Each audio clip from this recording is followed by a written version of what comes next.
मिजाज कोनो कोनो दिन बढ़िया काम कर जाते। मास्टर साहब एक लाइन गीत बजावत है, फिल्म का नाम बा क्रांति। पहले के फिल्म आप लोग देख लो बाबूजी, पारिवारिक फिल्म रहत रही। बढ़िया नदिया के पार और राजो देख ले तो मन बरसत भाई साहब। अब तो जवन जवन फिल्म आवत है ओमा हीरो हीरोइन की प्यार है, पूरी कहानी खत्म हो जाती, तो समझ नहीं पावे। मेरे दोस्त, पहले गीत संगीत सीरियल टीवी रेडियो ट्रांजिस्टर का कोई मतलब निकलता था। अब तो कोनो मतलब ही नहीं निकलत, बचे जहाँ से ठोके बताएंगे तहाँ से। मजेदार खैर धोखा मजा उबई करी, तू प्रतापगढ़ के है ना। नायक नायिका के बीच की बात है बाबूजी। गीत रसील हो अश्लील न हो, माताओं बहनों को उठकर सर जाना पड़े, शर्मिंदा होना पड़े, ऐसी गीत नहीं होनी चाहिए विरह में। कहना है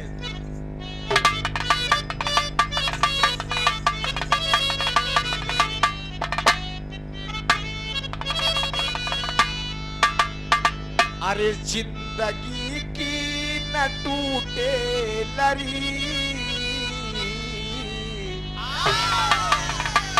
जिंदगी की न टूटे लरी, प्यार कर दे, प्यार कर दे घड़ी दो घड़ी हो।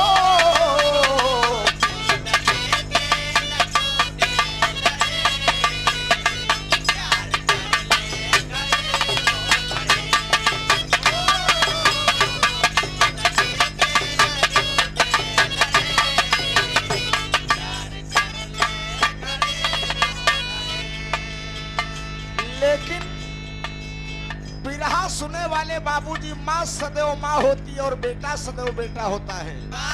पूत का पूत हो सकता है लेकिन माता कभी कुमाता नहीं होती। लेकिन बाहर कलयुग, लेकिन बाहर कलयुग अब माताएं माता भी कुमाता होती चली जा रही है बाबूजी।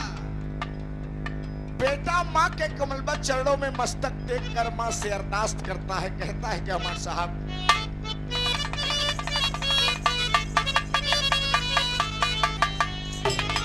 अम्मा की महिमा है जग में बड़ी, अरे माँ की महिमा है जग में बड़ी, माँ से दुनिया को झुकना पड़ी। ओ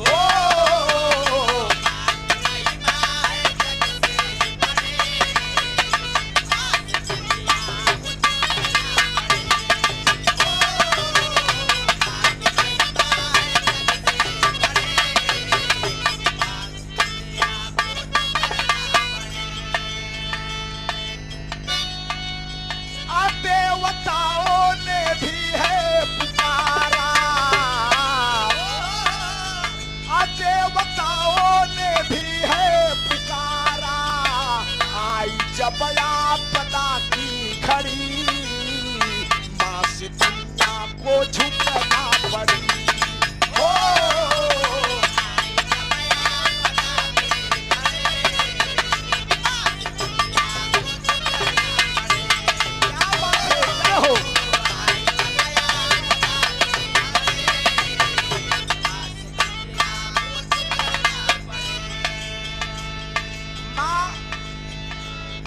हम बच्चे की क्या विशारद है देवी, तेरे दरवाजे पर ब्रह्मा विष्णु शंकर जी जैसे देवता वेदों का उच्चारण किया करते हैं। आज बेटा तेरे कमलबद्ध चरणों में मस्तक टेकने के लिए लालायित थे माँ। कहना है माँ साहब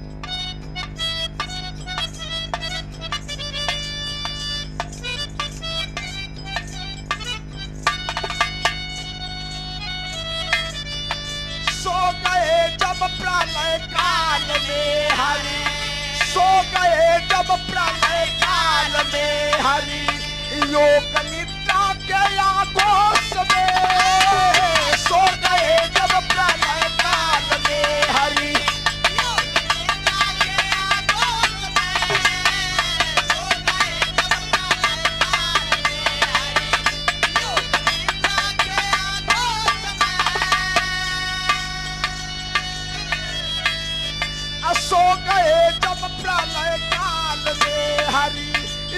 गए जब प्रलय काल में हरि योग निद्रा के आगोश में।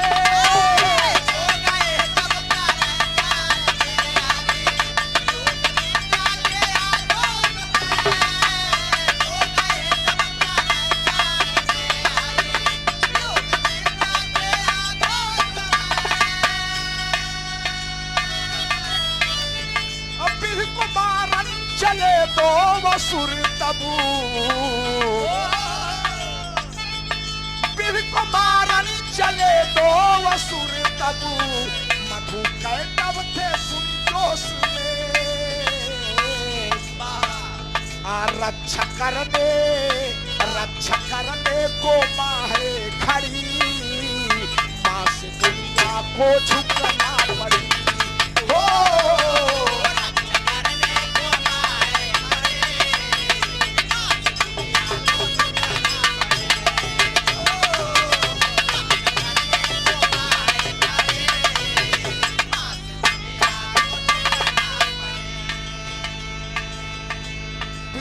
सुने वाले बाबूजी, भक्ति का स्वरूप बदलता चला जा रहा है।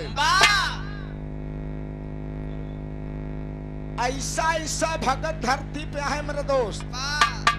नहाए 5 मिनट लगावत है, चन्नन उन्नन लगाओ 40-45 मिनट लगाई देता। ढेर लोग अयोध्या तक डमरू छपवाए मेरे दोस्त। जवन जवन डमरू त्रिशूल छापत है भाई साहब, मन न रंगाए जोगी कपड़ा। भक्ति अब बेणवा हो गया है भाई साहेब। खैर भगवानों हर की अच्छा लागत। हमारे प्रयागराज में इतना बड़ा कुंभ लगा रहा है मेरे दोस्त। एक से बढ़ के एक बाबा आए रहे। ITI बाबा, कांटा वाले बाबा, ईटा लटकाऊ बाबा मेरे दोस्त। लेकिन पूरा मेला लूट के चली गई एक लड़की जिसका नाम मोनालिसा बताया गया। 5 रुपया वाला माला 5000 में बेच के चली गई। माला माल हो गई। अब माला माल हो गई। गंगा मैया कृपा उन लड़की को ऊपर बरसी मेरे दोस्त। धरती से लेकर फिल्म के पर्दे तक पहुंच गई। इसको कृपा कहते हैं, इसको आशीर्वाद कहते हैं। हम मनाई के भाग और मेहरारू चरित्र कब बदल जाए धरती क्यों बता ही नहीं सकता। अगले बंद में बेटा कहता है क्या,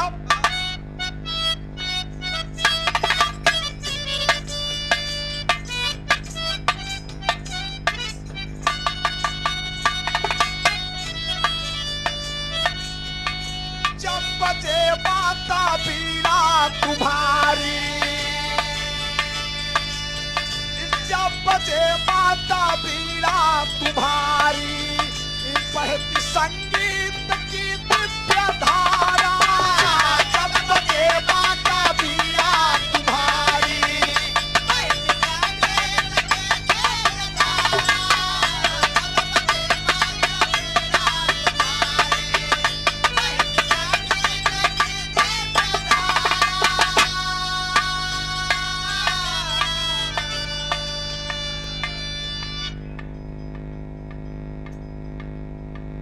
ताली बजाकर आप लोग स्वागत कर दीजिए बाबूजी। बाढ़ पूत पिता के धर में, खेती उपजे अपने घर में। इस सुंदर पंखुड़ियों में गूथा हुआ पुष्पहार एक स्वामी अड़गड़ानंद महाराज का प्रसाद, समाजवादी साफा और सादर 500 रुपए का पुरस्कार आप हमारे पूजनीय पिताजी बाबू पारसनाथ यादव जी। कितना बढ़िया नाम भाई साहब। आपकी माता जी का देहावसान हुआ। आज 13वीं रूपी भंडारे में सब एकत्रित हुए हैं। मैं चरणों में प्रणाम करता हूँ। कलाकार अच्छा नहीं होता, सुनने वाले अच्छे होते हैं। एक स्वर में सब सकल पंच के पहले की प्रणाम बा। माता जी की आत्मा को स्वर्ग में उच्च स्थान प्राप्त हो और परिवार से इस बगीचे को आप सींचती रहे। कहना है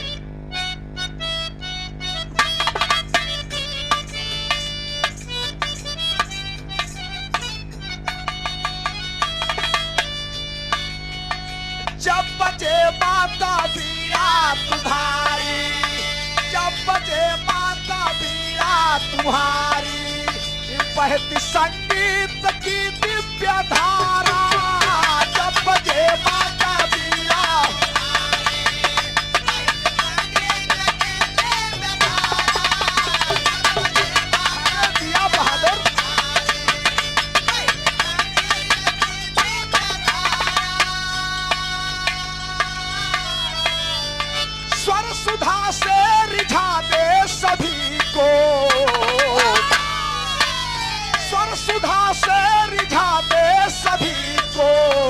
अब तनय तेरा तुझको पुकारा, हो न पाए कभी गड़बड़ी, मां से दुनिया को झुकना पड़ी।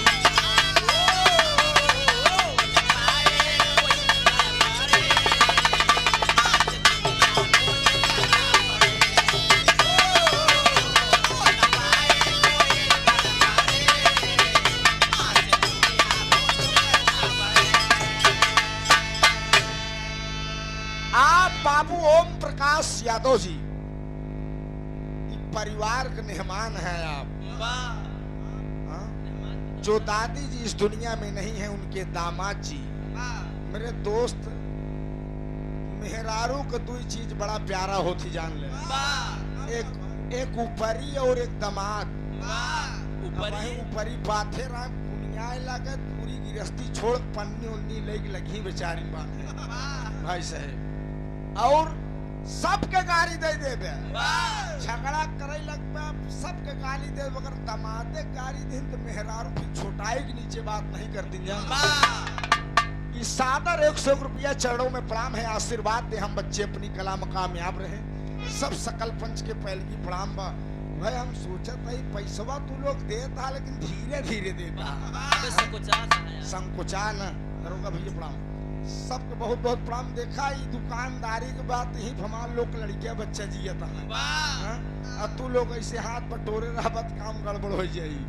माइक वंदना जितना करबा उतना कम बा, जाकी रही भावना जैसी, हर मूरत देखी तिन तैसी रुचि। हेलो, मन की तरंग मार लो बस हो गया भजन, मन की तरंग मार लो बस हो गया भजन, और आदत बुरी सुधार लो बस हो गया भजन। सब सुधर जाती है लेकिन आदत नहीं सुधरती। आदत अगर बत्ती जलाया है कर्पूर गौरम करुड़ावत, कहन मार गाय कुल गेहूं खाई जावत। मंत गाय और गेहूं पाए भगवान कहां से पाई पहुंचे।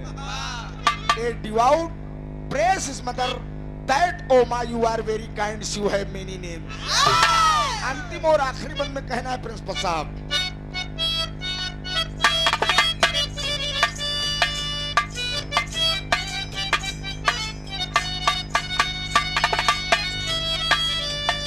जैसे जिभिया पे पंधार के तू, जैसे जिभिया पे पंधार के तू, बैठ गवलू गजब के तराना, जैसे जिभिया पे पंधार के तू।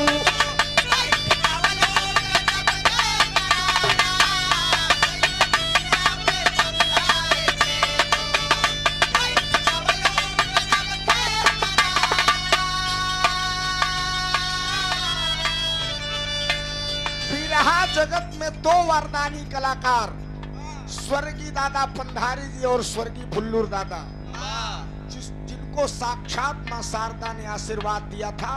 मंच पर खड़े होकर जो बोल देते थे, गा देते थे, वही बिरहा हो जाता था बाबा। जैसे जिभिया पे पंधार के तू, जैसे जिभिया पे पंधार के तू, अब बैठ गवलू गजब के तराना, जैसे जिभिया पे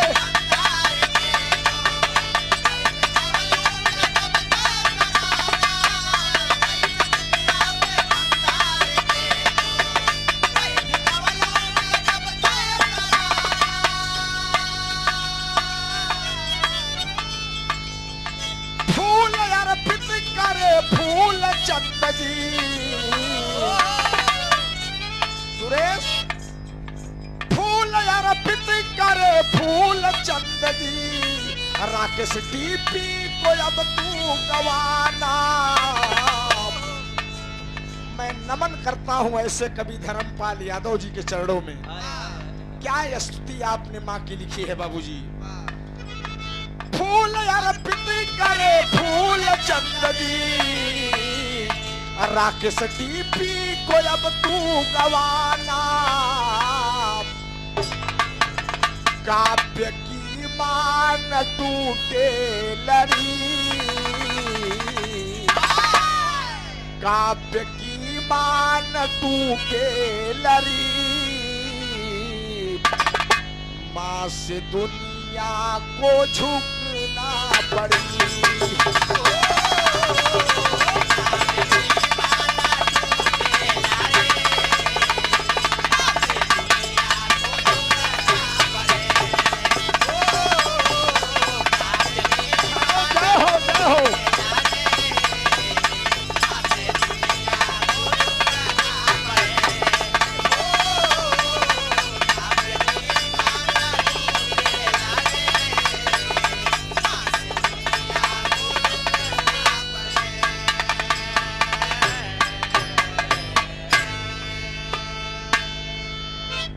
माता रानी की वंदना संपन्न हुई।